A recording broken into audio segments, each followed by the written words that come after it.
সোণাপুৰ মহাবিদ্যালয়ত ৰাষ্ট্ৰীয় কৰ্মশালা। আজিৰে পৰা সোণাপুৰ মহাবিদ্যালয়ত 7 দিনীয়াকৈ অনুষ্ঠিত হৈছে ৰাষ্ট্ৰীয় কৰ্মশালা।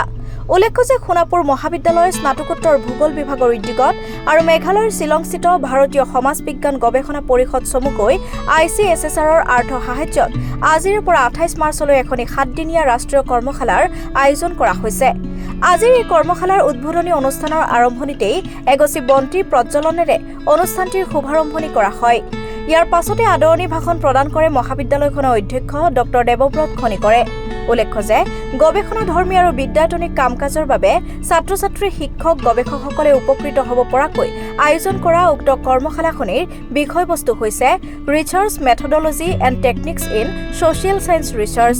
ইফালে মহাবিদ্যালয়খনৰ ভূগোল বিভাগৰ মুৰব্বী অধ্যাপক ডক্টৰ ধৰ্মৰাম ডেকাই আঁত ধৰা আজিৰ এই কৰ্মশালাৰ উদ্বোধনী অনুষ্ঠানত মুখ্য অতিথি হিচাপে উপস্থিত থকা গুৱাহাটী বিশ্ববিদ্যালয়ৰ ৰাজনীতি বিজ্ঞান বিভাগৰ মুৰব্বী অধ্যাপক ডক্টৰ অখিল ৰঞ্জন দত্তই সমাজ বিজ্ঞানত গৱেষণাৰ প্ৰয়োজনীয়তা সন্দৰ্ভত এক গুৰুত্বপূৰ্ণ বক্তৃতা আগবঢ়ায়।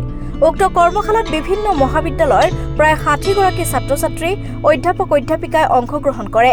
আজিৰ এই অনুষ্ঠানত উপস্থিত থাকে সোণাপুৰ মহাবিদ্যালয় পৰিচালনা সমিতিৰ সভাপতি ডক্টৰ জিতৰাম দত্ত, সোণাপুৰ মহাবিদ্যালয়ৰ অধ্যক্ষ ডক্টৰ দেৱব্ৰত খনিকৰ, গুৱাহাটী বিশ্ববিদ্যালয়ৰ ৰাজনীতি বিভাগৰ মুৰব্বী অধ্যাপক ডক্টৰ অখিল ৰঞ্জন দত্ত, সোণাপুৰ মহাবিদ্যালয়ৰ শিক্ষা বিভাগৰ মুৰব্বী অধ্যাপিকা ক্ষীৰোদা মালি, গুৱাহাটী বিশ্ববিদ্যালয়ৰ বিজনেছ এডমিনিষ্ট্ৰেশ্যন বিভাগৰ সহযোগী অধ্যাপক সমীৰ চৰকাৰৰ লগতে আন কেইবাগৰাকীও গণ্যমান্য ব্যক্তি।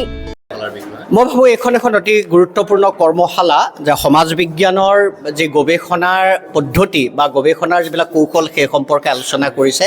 মোক ইয়াৰ যিটো কিনোট স্পীচ সেইটো প্ৰদান কৰিবৰ কাৰণে আমন্ত্ৰণ জনাইছিল আৰু মই সংক্ষিপ্তভাৱে সমাজ বিজ্ঞানৰ গৱেষণাৰ যিটো মূল লক্ষ্যটো হ'ল আমাৰ সাংবিধানিক প্ৰমূল্য ৰক্ষা কৰা তথা সমাজৰ উত্তৰণৰ হকে অৰিহণা যোগোৱা। আমি গৱেষণা কেৱল গৱেষণাৰ স্বাৰ্থত নকৰোঁ, সমাজৰ সৰ্বজনৰ মংগলৰ কাৰণে, বিশেষকৈ সমাজৰ নিম্ন স্তৰৰ যিসকল লোক যিসকলে জীৱন সংগ্ৰামত জীৱন জীৱিকাৰ বাবে সংগ্ৰাম কৰি আছে তেওঁলোকৰ সেই সংগ্ৰামলৈ আমি তাৰমানে তেওঁলোকৰ জীৱনৰ উত্তৰণৰ কাৰণে, জীৱন জীৱিকাৰ উত্তৰণৰ কাৰণে কি ধৰণে অৰিহণা যোগাব পাৰোঁ তাৰ বাবে আমি বিভিন্ন ধৰণৰ যিবিলাক গৱেষণা কৰোঁ সেই গৱেষণাবিলাকক আমি কিমান গভীৰলৈ লৈ যাব পাৰোঁ সেই কথাবিলাকৰ ওপৰত গুৰুত্ব দিব লাগে। আৰু তেতিয়াহে এই যে আমাক চৰকাৰে পইচা দিছে বা এই চৰকাৰৰ পইচাটোনো ক'ৰ পইচা, সাধাৰণ মানুহে কৰ কাটলেৰে দিয়া পইচা, গতিকে সেই যিটো অনুদান সেই অনুদানৰ প্ৰতি আমি ন্যায় প্ৰদান কৰা হ'ব। ধন্যবাদ। সোণাপুৰ মহাবিদ্যালয় স্নাতকোত্তৰ ভূগোল বিজ্ঞান বিভাগৰ দ্বাৰা আয়োজিত লগতে শ্বিলংস্থিত ICSSR স্পনচৰ্ড কৰা এসপ্তাহৰ যি আমাৰ ৰিচাৰ্চ মেথডলজি কৰ্মশালা আজিৰে পৰা শুভাৰম্ভ হৈছে। এই অনুষ্ঠানত আমি বন্তি প্ৰজ্বলন হিচাপে আমন্ত্ৰণ জনাইছিলোঁ মহাবিদ্যালয় পৰিচালনা সমিতিৰ সন্মানীয় সভাপতি ডক্টৰ জিতৰাম দত্ত ছাৰ, লগতে আমাৰ মহাবিদ্যালয়ৰ এগৰাকী জ্যেষ্ঠ অধ্যাপিকা ক্ষীৰোদা মালি বাইদেউ আৰু তেখেতসকলে আজি এই অনুষ্ঠানটি শুভ উদ্বোধন কৰিলে। ইয়াৰ পিছতে কৰ্মশালাখনৰ লগত সংগতি ৰাখি কিনোট স্পীচ প্ৰদান কৰিলে গুৱাহাটী বিশ্ববিদ্যালয়ৰ ৰাজনীতি বিজ্ঞান বিভাগৰ অধ্যাপক মুৰব্বী অধ্যাপক ডক্টৰ অখিল ৰঞ্জন দত্ত ছাৰে। আৰু আমি আমাৰ কৰ্মশালাত প্ৰায় 60গৰাকী ছাত্ৰ ছাত্ৰী শিক্ষক আৰু বিভিন্ন মহাবিদ্যালয়ৰ পৰা আহি এই কৰ্মশালাখনত অংশগ্ৰহণ কৰিছে। আমি নথৈ আনন্দিত হৈছোঁ আৰু এই কৰ্মশালাখন আজিৰে পৰা আজি 22 মাৰ্চৰ পৰা আৰম্ভ হৈ অহা 28 মাৰ্চত এই কৰ্মশালাখনে সামৰণি পৰিব আৰু আমি সকলোৰে সহায় সহযোগিতা কামনা কৰিছোঁ কৰ্মশালাখনি যাতে জানো সুকলমে আমি পাৰ কৰিব পাৰোঁ। আজি সোণাপুৰ মহাবিদ্যালয়ত ICSSR শ্বিলঙৰ দ্বাৰা স্পনচৰ্ড হোৱা এখন আমি ৰিচাৰ্চ মেথডৰ ওপৰত এটা ৱৰ্কশ্বপ আমি 7 দিনীয়া ৱৰ্কশ্বপ আমি পাতিছোঁ আৰু ৱৰ্কশ্বপটোৰ বিষয়টো হৈছে research methodology and techniques in social science research. এই ক্ষেত্ৰত আমি আমাৰ ওচৰ পাজৰৰ বা আমাৰ অসমজুৰি আমি আমাৰ শিক্ষকসকলক আমি নিমন্ত্ৰণ জনাইছিলোঁ। তাৰ মাজৰে কেইবাখনো কলেজৰ শিক্ষকসকল আহি আমাৰ মাজত উপস্থিত হৈছেই। তেওঁলোকে আমাৰ যি কাৰ্য অংশগ্ৰহণ কৰি আহিছে। মহাবিদ্যালয় বহুত আমাৰ নিজৰ মহাবিদ্যালয়ৰ বহুত শিক্ষক শিক্ষয়িত্ৰীয়ে এই কৰ্মশালাত অংশগ্ৰহণ কৰিছে। গতিকে এই কৰ্মশালাৰ দ্বাৰা মই ভাবিছোঁ যে আমাৰ মহাবিদ্যালয়বিলাকত আমাৰ ৰিচাৰ্চৰ ক্ষেত্ৰত গৱেষণাৰ ক্ষেত্ৰত আমাৰ যিটো নিয়মাৱলী থাকে বা গৱেষণাৰ ধৰণ কেনেকুৱা বা কি ধৰণৰ বিষয়ত আমি গৱেষণা কৰা উচিত বা কেনেধৰণে আমি গৱেষণা আগবঢ়া উচিত, এই ক্ষেত্ৰত নিশ্চয় ইয়াৰ পৰা এটা ধাৰণা আমি পাম।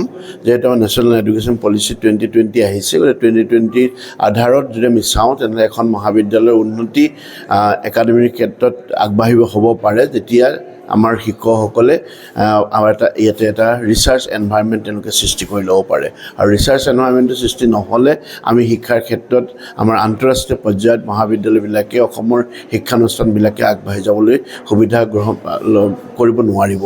আৰু মই ভাবিছোঁ এইটো আমাৰ এটা সৰু পদক্ষেপ, আৰু সেই সৰু পদক্ষেপৰ পৰাই আমাৰ শিক্ষকসকলে তেওঁলোকক ৰিচাৰ্চ সম্পৰ্কে জানিবৰ বাবে আমি বিভিন্ন শিক্ষানুষ্ঠানৰ পৰা বিভিন্ন ৰিচাৰ্চ অৰ্গেনাইজেশ্যনৰ পৰা আমি সমল ব্যক্তিসকলক নিমন্ত্ৰণ জনাইছোঁ। তেওঁলোক আহি উপস্থিত হ'ব আৰু তেওঁলোকৰ যি বহুমূলীয়া নিৰ্দেশনা থাকিব, প্ৰেজেণ্টেশ্যন থাকিব, এইবিলাকে আমাৰ নিশ্চয় শিক্ষকসকলক লগতে আমি পোষ্ট গ্ৰেজুৱেট ছাত্ৰ ছাত্ৰীসকলক আকৰ্ষিত কৰিব আৰু আকৰ্ষিত কৰি ৰিচাৰ্চৰ প্ৰতি অনুপ্ৰাণিত কৰিব।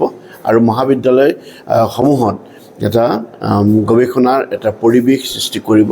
আৰু মহাবিদ্যালয়খনত আচলতে বহুত সময় দেখিছোঁ আমি মহাবিদ্যালয়বিলাকত শিক্ষকসকল আছে, ক্লাছ পাৰ্টি কৰে, যিকোনো সময় ক্লাছ কৰে, তাতকৈ বহু সময় তেওঁলোকে ৰিচাৰ্চ কৰিব লাগে। এইকাৰণেই আমাৰ সময়সূচী এনেধৰণেই নিৰ্ণয় কৰা হয়। আৰু আমাৰ নেশ্যনেল এডুকেশ্যন পলিচি 2020 এইটোৱে কৈছে যে আমি কলেজত যথেষ্ট সময় আমি দিব লাগে, আৰু সময়খিনি আমি অথলে নিয়াব নালাগে। সময়খিনিত আমি ৰিচাৰ্চধৰ্মী গৱেষণাধৰ্মী আমি কাম কৰিব লাগে। আৰু এই কামখিনি কৰিবৰ বাবে শিক্ষকসকলক আমি এনেধৰণৰ কৰ্মশালাই আকৰ্ষিত কৰিব। আজি ডক্টৰ অখিল ৰঞ্জন দত্ত গুৱাহাটী ইউনিভাৰ্চিটি তেখেতে এটা সুন্দৰ বক্তৃতাৰে কিনোট এড্ৰেছেৰে আজি গোটেই অনুষ্ঠানটি আৰম্ভ কৰি গৈছে। গতিকে তেখেতৰ বক্তব্যখিনিয়ে আমাৰ শিক্ষকসকলক অনুপ্ৰাণিত কৰিব, আৰু সমল ব্যক্তিসকলৰ বক্তব্যই আমাৰ শিক্ষকসকলক অনুপ্ৰাণিত কৰিব।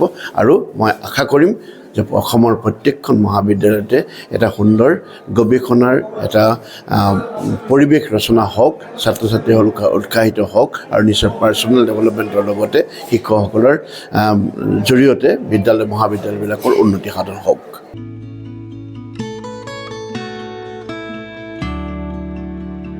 সোণাপুৰৰ পৰা পূৰবী কাশ্যপৰ ৰিপৰ্ট, সংবাদ লহৰ।